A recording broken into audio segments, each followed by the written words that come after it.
दिन होना चाहिए मंगलवार। कौन सा दिन होना चाहिए? जम के बोलो जरा, मंगलवार। समर्पित करो। उसके बाद में आप विवाह के लिए अगर समर्पित करे हैं तो विवाह में देरी नहीं होगी। व्यवसाय और व्यापार के लिए या नौकरी के लिए समर्पित करे हैं तो उसमें देरी नहीं होगी। एक पत्र में आया है, सुन लीजिए, बड़ा सुंदर संवाद है। शिव महापुराण की कथा कहती है, मंगलवार को अगर शिव जी के मंदिर में, शंकर के मंदिर में जाकर एक लोटा पानी चढ़ाया जाता है तो हमारे कार्य में उन्नति होती है। हाथ में जल का पात्र हो, शंकर के मंदिर में जब तुम जा रहे हो, शिव के पास जब पहुंचो, जल से हाथ, जो लोटा जब जल का तुम बाबा को समर्पित कर रहे हो, जल चढ़ा रहे हो, उस समय पर बाबा से जरूर कहो, बाबा बहुत दिन हो गए, बहुत दुखी हूं, ए मेरे शंकर, मेरे कुबेरेश्वर महादेव, मेरे महाकाल राजा, मेरे इस हाथ को अब तुम पकड़ लो बाबा, बहुत दुखी हूं, अब तुम थाम लो बाबा।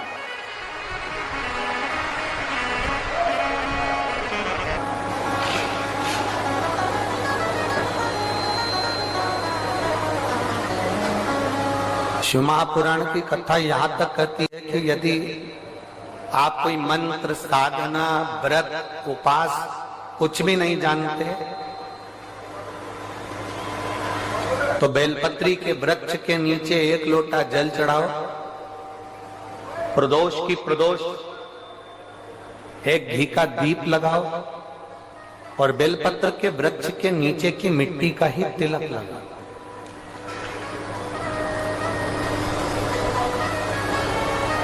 बेलपत्र के वृक्ष के नीचे की ही मिट्टी का तिलक। कथा हमको कहती है कि भगवान कभी भी सामग्री का भूखा नहीं रहा, भगवान भोलेनाथ भाव का भूखा रहा।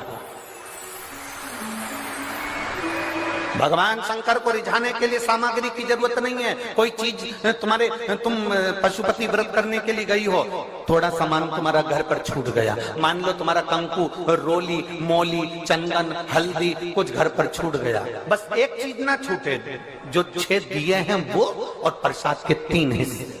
जो प्रसाद तुम लेकर जा रहे हो उसके 3 हिस्से करने का सामान वो छूटना नहीं चाहिए। बाकी का तुम्हारी मोली घर पर छूट गई, रोली घर पर छूट गई, चंदन घर पर छूट गया, अगर तगर घर पर छूट गया, कपूर घर पर छूट गया, लोटा पानी का घर पर छूट गया, कोई सामान तुम्हारा घर पर छूट गया, चल जाएगा, बिल्कुल चलेगा। तुम उसमें चिंता मत करना कि मेरी थाली में ये नहीं। गणगौर की पूजन करने जाती हैं माताएं, इधर गणगौर होती है कि नहीं होती हमको नहीं मालूम। गणगौर की जब पूजन करने माता जाती हैं, तीज का पूजन करने जाती हैं, देवी का पूजन करने जाती हैं, चतुर्थी का पूजन करने जाती हैं, किसी देवी देवता का पूजन करने जाती हैं, पूजन की थाली में दूसरे की थाली में देखती हैं कि बहुत सारा सामान है, मेरी थाली में ये चीज नहीं है, तो उसको याद आती रहती है, मैंने तो भगवान को ये चढ़ाया ही नहीं, मैं तो भगवान को ये देख ही नहीं पाई, मैं तो भगवान को ये दे नहीं पाई, मेरे पास तो ये सामान है ही नहीं, उसकी चिंता में लग जाती है। शिव महापुराण की कथा कहती है, जो देवी देवता ने आपके हाथ से बुलवाना था वो सामान देवी देवता ने अपने हाथ से बुलवा लिया, अब चिंता करने की जरूरत नहीं। आप ये टेंशन मत लो कि मेरी थाली में ये नहीं है, मेरी थाली में ये है, ना ना, आप तो भगवान के भरोसे छोड़ दो कि तूने जो कहा मैं वो लेकर आ गया, तूने जो मुझे बुद्धि दी उस बुद्धि से मैं लेकर आ गई, तूने जो मुझे आज्ञा करी मैं वो लेकर पहुंच गई। अब मेरे पास में ये नहीं कि मैं ये भूल गई, मैं ये रह गया।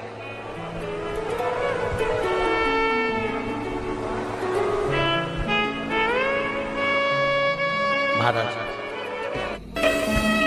कोई व्यापार नहीं चलता हो, दिक्कत आ रही हो तो हनुमान जी के दूसरे नंबर का भाई गतिमान का स्मरण करो, हनुमान जी के उल्टे पांव का सिंदूर लाकर गतिमान का नाम लेकर स्वस्तिक बना दिया जाए व्यापार वाली जगह पर, तो व्यापार अच्छा चलने लगता है। महाराज कोई व्यक्ति पैसा खा गया, नहीं दे रहा, बहुत परेशान हो गए, मांग मांग कर दे गए, नहीं दे रहा, हाथ जोड़ लिए, पांव जोड़ लिए, सब कुछ कर लिया, नहीं दे रहा, तो हनुमान जी के तीसरे नंबर का भाई रतिमान, रतिमान, गतिमान रतिमान, रतिमान का नाम लीजिए, पीपल के पत्ते पर लाल सिंदूर से जो व्यक्ति पैसा लेकर गया उसका नाम लेकर बहते हुए पानी में अपनी कामना कर रतिमान का नाम लेकर छोड़ दीजिए। 15 दिन में रतिमान ऐसी उतावली मचाता है कि उसको हाथ जोड़कर वो खुद फोन लगाकर बोलता भैया तेरा मैं पैसा लौटा दूंगा। रतिमान का स्मरण किया जाता है। रतिमान, ध्यान दीजिएगा, पंचमुखी हनुमान का एक स्मरण, पंचमुखी हनुमान का एक भाव।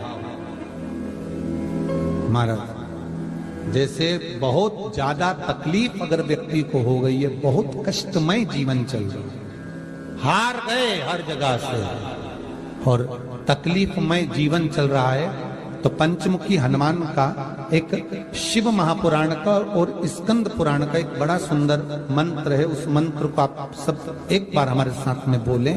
ओम नमो हनुमते रुद्र अवताराय